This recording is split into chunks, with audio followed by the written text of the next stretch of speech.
Welcome back to Finnish Made Easier. This video is going to be part 3 on my videos about locative cases. So in this video, just like in part 2, we're going to be going through some of the cases and go through kind of their expanded uses. The cases I'm going to talk about in this video have a few more uses, so I'm only going to go through 2. I'm going to go through SSA and STA in this video. As you can see, I've got a very full board here, got a lot to talk about.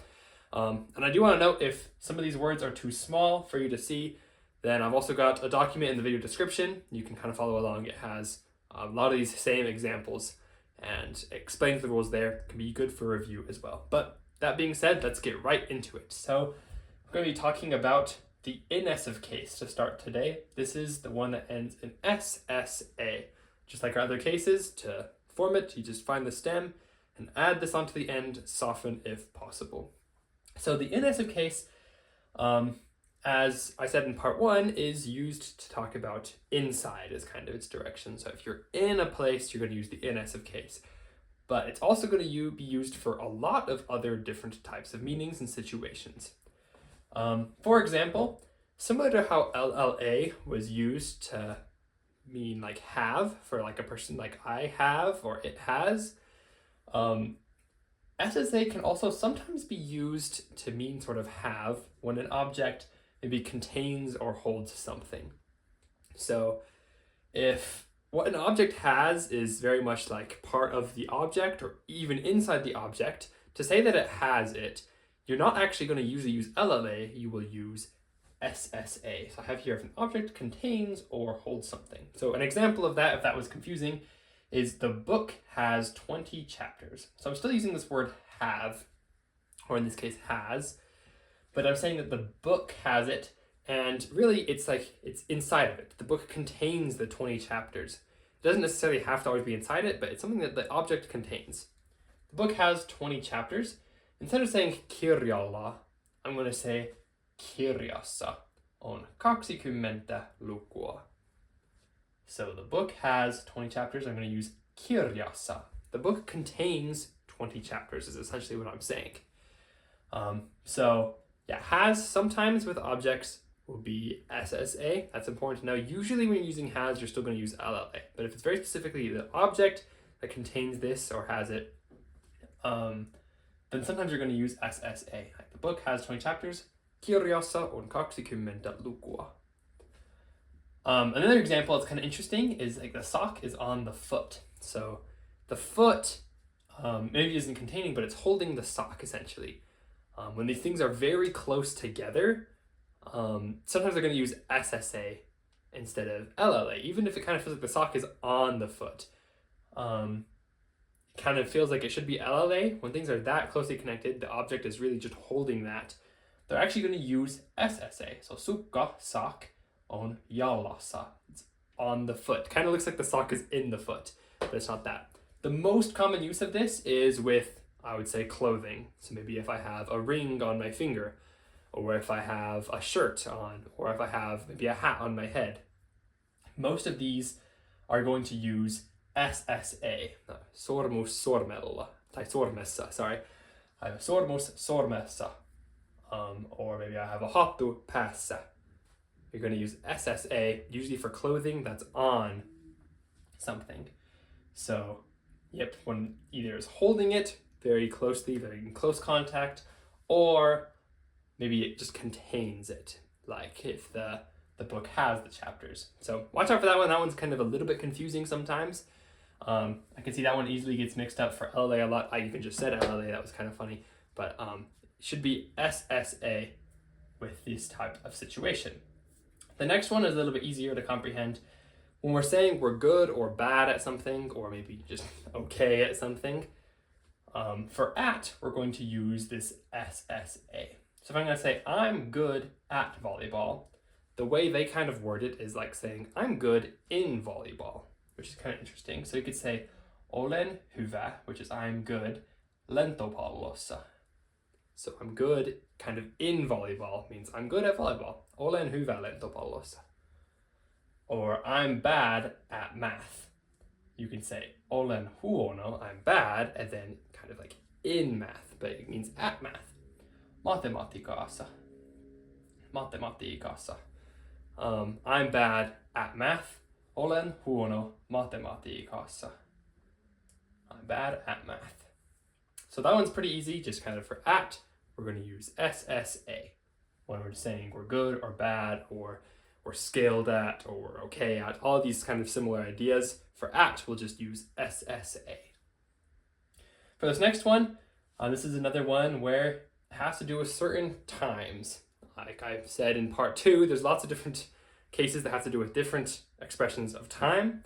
For SSA, we're going to be using it when we're talking about how much time something took, what month something happened in, or how often something happens. So I got an example of each of those here. If I want to say, for example, he comes in June.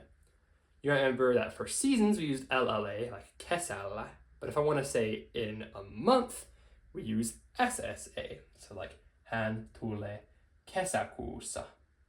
So it's kind of hard to remember exactly always which one to use, but as you use them, you just have to get used to it. Seasons are LLA, but our months are going to be SSA most of the time. So this one's kind of nice because it says in, and we're actually going to use in. This is one of the few times with time that we're using the one that it looks like. He comes in June, hän tulee kesäkuussa. And that could work for any month. The other one, I did it in 5 minutes. So this is how long something took. Again, this is kind of nice. In English, we usually say we did it in a certain amount of time. In Finnish, they're going to use SSA, which is kind of synonymous with in. So it's kind of easy to remember this one as well. Because tein sen 5 minuutissa. So I did it in 5 minutes, both with SSA on it. So we put on the number and the unit of time. So if it was in 5 hours, it'd be 5 tunnissa. And again, this will soften since it's the consonant vowel. So because minuutti usually has 2 T's at the end, but it's going to soften when we add the SSA. So tein sen 5 minuutissa. I did it in 5 minutes. In on both of those. And then the last one is it happens once a week. So this one you can kind of think of, it happens like once in a week. It's how often. So it could be also, it happens, 3 times in a month. Happens 4 times in a year. It can be however often you want to say. This is just my example here. We're going to put SSA on whatever it's happening in. So if it happens once in a year, we can say vuodessa. If it happens in a day, you can say päivässä. But for this case, I have it week, so you can say se tapahtuu. It happens kerran viikossa. It happens like once. Kerran means just like a single time. And then viikossa, a week. Or in a week. That's how you think about it. So SSA is used for, as you see, a variety of things when it comes to time. Again, months, how long it takes to do something, or how often something happens. Very common uses of SSA on words. This next one, you have to be a little careful with. I would be careful on using this on your own if you're not sure that a word does this, but it can be used to express certain states of being. This is usually only on certain words. There's certain words that are able to do this. It's not like you can use this on necessarily every word most of the time. Some common examples of like, you are right. It's kind of, that's a kind of a state. You're right. You're in a state of being correct, I guess. You are right, or you could say the same with you are wrong. You could say olet oikeassa or olet väärässä if you're wrong. So it's kind of interesting. It's kind of like you're in the right, I guess is another way you could think about that one. Olet oikeassa. You're right. Or another one, this is kind of more of a state, like I am stuck. Again, that's kind of what state you're in. You're stuck right now. And so they say olen jumissa, again with this SSA on the end. Another example, maybe kind of similar to stuck, is like if you're saying I'm lost, there's a lot of words that will end in SSA, or you'll see them all over the place. I would worry less about forming them and more about understanding them when you learn these kind of words. Know that there's going to be a lot that have this SSA on the end. They usually have to do with being in some sort of state. Maybe you're stuck, maybe you're lost, maybe you're right. But yeah, so if it has SSA on it, and it's just kind of on a normal word, you are that, usually it's saying you're in that sort of a state. This last one, Decently common is after the word käydä, which is usually kind of like to visit. It can have a few other words. Käydä forces the next word to be an SSA, and käydä is a decently common word, so I figured it was worth a mention. So, for example, if I would say I visit Finland, say käyn is the conjugated version of that. I visit, and then Suomessa with this SSA on the end. So it's kind of like I visit in Finland, if you think about it that way. Käyn Suomessa. It just kind of forces the next word to have SSA on it. The reason this is so common is because it's more than just visit. It's used in a lot of different types of like expressions. So for example, like the sentence, I go to church. One common way to say that is käyn kirkossa. So kirkko, which is church, has this SSA on the end. Käyn kirkossa. Or another common way is like I go to the bathroom. Is it someone went like I go to church? Is käyn vessassa. So when we're using this word käydä, it's oftentimes visit, but it can also be things that you go to. Usually they're kind of in phrases like you go to a church, you go to the bathroom. And those ones, they're going to have SSA on the end because they follow käydä. So I thought that was worth a mention. So that was kind of a lot on SSA. If you've got any questions, make sure to leave them in the comments. Feel free to pause the video and, look over these things, turn back, watch me explain something one more time. Now I'm going to move on to the next case in this video, which is going to be STA. All right, I've switched it to have our elative case, our STA case. So this one again has quite a few different uses. It's pretty useful. A lot of them are pretty simple, I would say, though. This one's used actually all the time, but for pretty common things. So the first one is when we're talking about or of something, we're going to use our STA case. So for example, if I want to say like, tell me about him, I can say kerro minulle. You notice that LLE there for minulle, that's another locative case, but hänestä. So tell me about him, hänestä. We're going to have STA on him to say, tell me about him. We're talking about things. Quite often we'll use STA. Kind of a similar one, because about and of are sometimes used interchangeably, sometimes not. So there's some overlap here. Like if I say, what do you think of the dog? Like that's another way to say like, what do you think about the dog? So sometimes you can say of, sometimes you can say about. What do you think of the dog? Mitä ajattelet koirasta? Again, STA on koira, which is dog. What do you think of the dog? About the dog. Usually when we're talking like about. Even when I say I'm talking about this, it's minä puhun tästä. I'm talking about this. Usually about is going to be, and sometimes that can be interchanged with of. What do you think of the dog? Mitä ajattelet koirasta? So that's a very common case of STA. This other one, sometimes it's ofs that aren't necessarily interchangeable with about. I included it in here because it still has to do with of. Figured it didn't need its own section. But if we're talking about like a subgroup of people, so maybe like out of us, he's the smartest. He's the smartest of us. I can say hän on meistä, he's of us, älykkäin, the smartest. This is very common with expressions of like, oh, the best of all, the smartest of all of us. Or just kind of things you're talking about a group, like, oh, of maybe the pencils, I like this one the most. When you're saying like of this group, then you kind of break that into a smaller group, either a single person or it's just a smaller group. We're also going to use STA. So out of us, he's the smartest. Meistä hän on älykkäin. Things like that. So yeah, that's about and of. Very common. And you use this STA ending for that. This other one that's decently common is when we're saying thanks for something. I only included one example because it's really the only type of sentence that will use this, is when we're saying thanks for something. The STA is going to be for kind of in this context. So thanks for the help. Kiitos avusta. So apu is help. It's obviously going to soften just like usual. It's got consonant vowel. The P is going to soften to a V, so we get kiitos avusta. It means thanks for the help.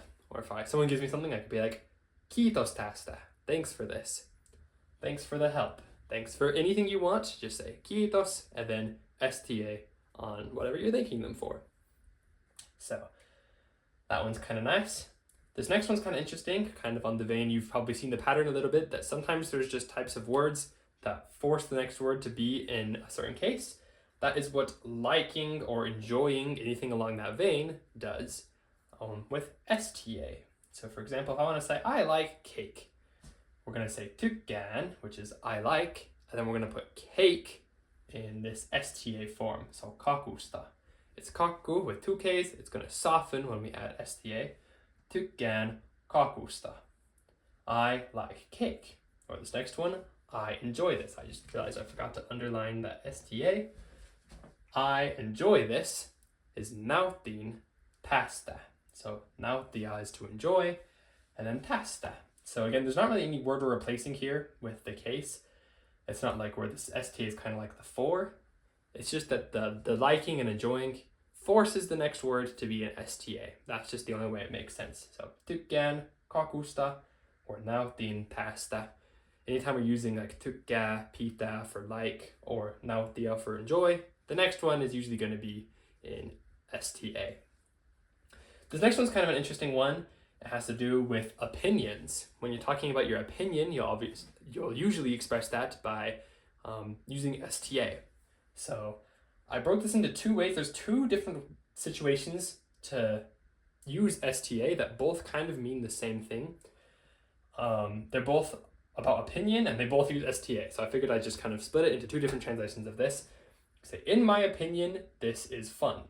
The first way to show your opinion using STA is to just say minusta. Just put STA on whatever it is. So I could say like a name also. If someone's named Pekka, and I'm saying in his opinion, I could say Pekosta, or minusta, or meistä, like in our opinion. And then whatever you want. Tämä on hauska. This is fun. In my opinion, this is fun. The other very common way to say it is to put whoever's doing it in genitive and then say mielestä.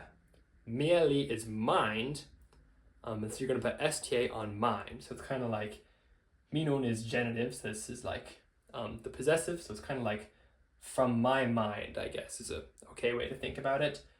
From my mind, this is fun. And again, this can be used on anyone. It could be Pekon mielestä, is in Pekka's opinion, or meidän mielestä. So mielestä will always be the same, and then you can change who's doing it based off of what you put in the genitive case before that. I've got a video on genitive as well if you don't know how to put things in genitive. But minun mielestä tämä on hauskaa. Pretty similar to just saying minusta tämä on hauskaa. Either one's valid. I see both all the time. Another note with this is it's also used, I mean, if you want to say like, I feel like this is not a good idea, maybe like a little bit of a less strong opinion, you're not like, oh no, in my opinion this is it, you're just like, oh, I feel like maybe this isn't good, I feel like this is fun, you could just add tuntuu after minusta. So minusta tuntuu, and then you usually have to add a that. So like, I feel that this is good, or that this is fun, you could say minusta tuntuu, että tämä on hauskaa. So that's just a little side note. You can also throw a tuntuu in there to make it a little bit maybe less of a strong opinion, more just like, oh, I feel like. This last one, transformation, has to do with kind of STA's original meaning. You know how it's from things in SSA. So if we're coming like from a building or from something, like when we're in there, koulussa, but when we come from it, we're koulusta. This one's kind of similar. It has to do with coming from something. It has to do with transformation. So if I want to say I became a teacher, there's actually a few ways you could say this, but one way is minusta tuli opettaja. So opettaja is teacher, and tuli is kind of like came. It can also, I guess, sort of be became if you want to think about it that way. But you say minusta tuli. So I kind of think of it as like from me came a teacher, meaning that I became a teacher. Minusta tuli opettaja. From me came a teacher, or I became a teacher. So when we have an STA, I guess there's two ways to think about this. One way is to say like, from me came a teacher. That's the more literal way. Maybe more translation way is to say when something has STA on it, and then it's followed by the word tulla, that kind of means that tulla is going to mean become instead of just come. So minusta tuli opettaja means like I became a teacher. Another example of that is like the seed becomes a plant. I can say siemenestä tulee kasvi. So again, this tule is obviously going to change if it's became or becomes, tuli versus tule. But still, it's like from the seed is coming a plant. It means that the seed is becoming a plant. So again, when we have this sta, the verb tulla becomes become instead of just come. Siemenestä tulee kasvi. So yeah, that is usually how sta works. Again, actually sta, these ones are all super common, used all the time. As you saw, SSA and STA both have a lot of uses, so that's why I wanted a video on just them. They're very useful, so I would recommend practicing them. Again, I've got a document in the video description with lots of examples, explanations, really good review if you want to look at that. So I would recommend looking at that. And then I'll have a video coming out about our last case, our into case. I wanted to have a video on its own about that. That'll be our final locative one, because that one is a little bit more weird than the rest of them. So thank you so much for watching, and leave a comment if you have questions. I'll be sure to answer those, and we'll see you in the next video. Heippa!